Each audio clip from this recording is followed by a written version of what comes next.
both these teams desperately needed a win on Thanksgiving to keep their likely playoff hopes alive. Obviously, it wasn't like a mathematical elimination type of game if you lost, but regardless, they both really needed a win, and Mahomes and the Chiefs travel to Dallas to try and do so, and it just doesn't happen. Dallas puts up over 400 yards of offense. It's humming to no surprise. And then, so because of that, the Cowboys win 31-28. Y'all's thoughts on this game? As I've said many times this year, this is a good team, not a great one. In Kansas City, that is. For the second straight week, I've watched a Kansas City Chiefs game, and while I was watching it, I thought to myself that they're not winning this. They're not pulling this off again. This is a different team. Why would I trust them to pull off the miraculous comeback again?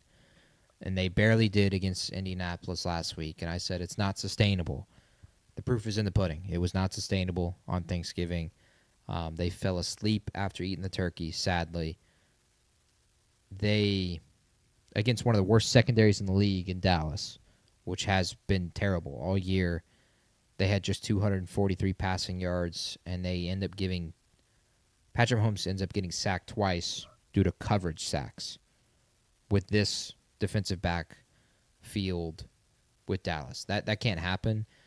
Great teams also aren't penalized, and again, Kansas City falls for the penalties this year, and that has kind of been the case all year as well. 10 penalties for 119 yards. They give up 5 first downs for it. Of course, the most laughable thing out of all of it is Kansas City fans complaining about referees. Holy crud, shut up. It's hilarious. It was hilarious to see that all Thursday and Friday for that. And then people pull receipts on them. It's great. It's great to see it. To see it finally come around. I don't really care that they feel like they lost this game due to penalties, and why should you? In their losses this year, it has been penalties and a ton of them. In the Chargers game, 10 penalties, 71 yards. In the Eagles game, just 6 for 45 yards, but they gave up 3 first downs. The Jacksonville game, the most inexplicable loss of the season, I'd argue at this point. 13 for 109 yards and 4 first downs. In the Buffalo game, just 3 for 25, but 1 first down. And then the past 2 weeks, 10 penalties against the Broncos for 69 yards and 10 for 119, 5 first downs. Kansas City's 7th most in penalty yards this season. And like I said, good team, not a great one. And they showed that. They reflected that against a terrible secondary. They couldn't score enough. And I got to give a ton of credit to the GOAT, Dak Prescott, because he was goated in this game. He was absolutely Made one mistake. Incredible. But that was it. Got rid of, out of the one mistake, I honestly thought he was nearly perfect in this game. 320 yards to the air, 2 touchdowns. He was Mahomes in this game. Made a lot of Mahomey plays in this game. George Pickens and CeeDee Lamb were unguardable, literally unguardable, so much that they had to foul them as much as they could in a lot of scenarios. And for Kansas City fans, I know it was shocking, that kind of result. But for the rest of the NFL, are we really that shocked that Dallas beat Kansas City on Thanksgiving? I'm not. Not at all. Yeah. This is a very similar teams. High-powered offense on one end. Kansas City is just holding on to the fact that they have one of the best quarterbacks of all time and one of the best play callers in Andy Reid and a few playmakers here and there. But they, like I said, that Indianapolis game is not sustainable. It's not something they're going to continue down the stretch of the year. For Kansas City fans that are worried about missing the postseason for the first time, the season is not over. But they're going to be 3 games back, and they are 3 games back because the Chargers were able to beat the Raiders, the Bills were able to beat the Steelers, and the Jaguars beat the Titans. And so now for the Chiefs to make the postseason, they have to win out, which means they're going to have to beat Denver at home, beat the Texans at home, beat the Chargers at home. I won't guarantee they win all 3 of those games, and then win in Las Vegas and win in Tennessee. On top of that, they need the teams above them to go 4-2, and there's those 3 teams, the Chargers, Bills, and Jaguars. Chargers, if we're just going to go down the scenario of let's find a way for Kansas City to make it, Chargers going 4-2 is needed on top of Kansas City winning out.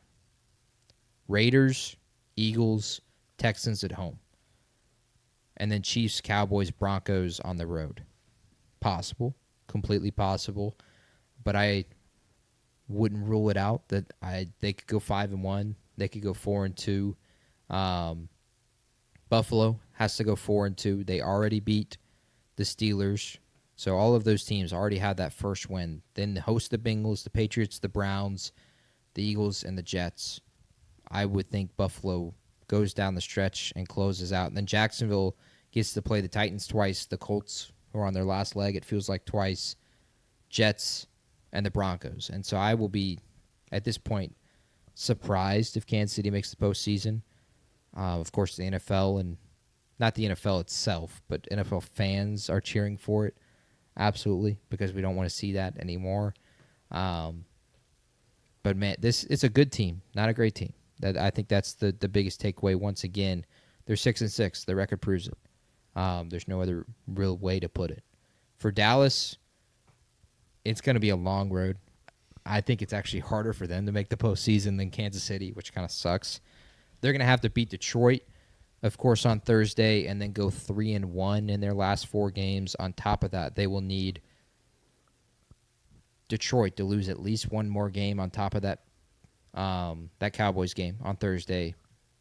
And then they're going to need the 49ers to fall to 10-7 somehow, which the 49ers right now are 8-4. So you need the 49ers to go 2-3. The Niners have a really easy schedule to finish the season still. So I won't guarantee it because it's a long shot right now for Dallas to make the postseason. But they can get in at 10-6, 10-6-1. There's an avenue for that because they'll be better than the 10-7 teams. True. Yeah. The key stat for me that tells this game and talks a lot about, or kind of encapsulates a lot of what you were talking about in terms of how easy offense was for Dallas and how hard it was for Kansas City. Third downs, Dallas was 9 for 16, well over 50%, and the Chiefs were 5 for 13, not even close to 50%. And, I mean, that's just when you can keep your offense on the field, when you have 2 elite receivers in a run game that's running the ball pretty well, it makes it really easy to convert third downs. And also Dak, I don't want to not mention Dak as a reason for that. Go. And then on the other side of the football, the run game's okay. You had decent success in this game, but it's because a lot of it's Dallas. You don't really feel great running the ball with Kareem Hunt and Pacheco. And then you have Kelsey, who's a solid, safe weapon, but he's had some drop issues. He's dropped a couple passes this year. He's not as reliable as he once was. Yeah. And then it's Rashee Rice is your big outside weapon, and he's worse easily than both Pickens and CeeDee Lamb. It's just everything's harder for them, and because it's harder, they don't deliver as often, and they end up losing this game. And then also talk about penalty. That's one way to make it hard to convert third downs is when you're getting penalties so consistently. It's 3rd and 15 and stuff like that because your offensive lineman can't stop holding and stuff like that. Against Dallas's pass rush too. Yeah, that doesn't have Micah Parsons. Correct. It just continues to add on the fact that this is just a really, really bad team. This year. I think they're, if I'm not mistaken, they're the 3rd worst team when it comes to allowing first downs on 3rd and 7+ this year. That was something I talked about with the New Orleans Saints near the beginning of the year. I listed all those long third downs that they gave up. It's no different with Kansas City. In this game, they gave up a ton of third downs that were 3rd and 7+ to Dak and those passing, those receivers. Some of those due to penalty, but a lot of it was just giving up completions 2 yards short of the marker and not being able to tackle George Pickens and CeeDee Lamb. Yeah. And that was a huge reason that Dallas was able to convert more third downs and get nearly to 50%. Personally, it was just awesome to see it. I think it was beautiful to be able to watch it on Thanksgiving and to watch Dak do that, and it gave you sadly more false hope for the game that would transpire the day after in Starkville. But it's awesome to see Dak continue to cook after a really bad hamstring injury last year that cost him the end of that season. And then it felt like when you trade Micah Parsons away, and with the way the season had gone to at least before the bye, they were 3-5-1 before the bye. They've won 3 in a row now. Feel like we punted another potential MVP Dak season. If they make the postseason, he's got to be up there on the ballot, I think, and I think he should get first place votes as well. He has been truly remarkable this year, and it helps to have the weapons he has. But Matthew Stafford was the leading candidate for the MVP prior to this weekend. I don't know what the odds are now between him and Drake May. I would imagine with Drake winning on Monday, it's favored Drake. Sure. But Stafford also has Puka Nacua and Devontae Adams. And you could argue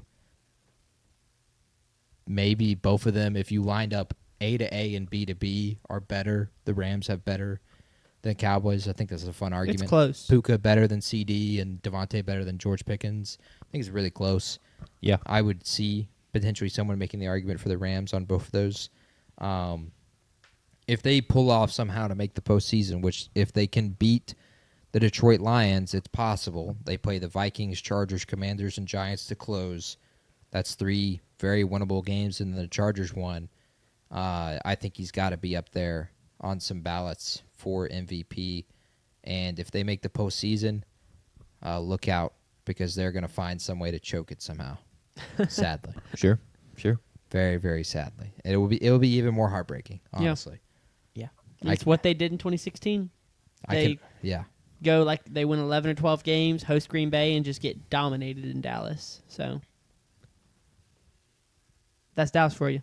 It is. Anything else? Was that the game, or did they lose twice to Dallas? Green Bay? Dallas has lost twice to Green Bay. They lost in 2016 and then 2022.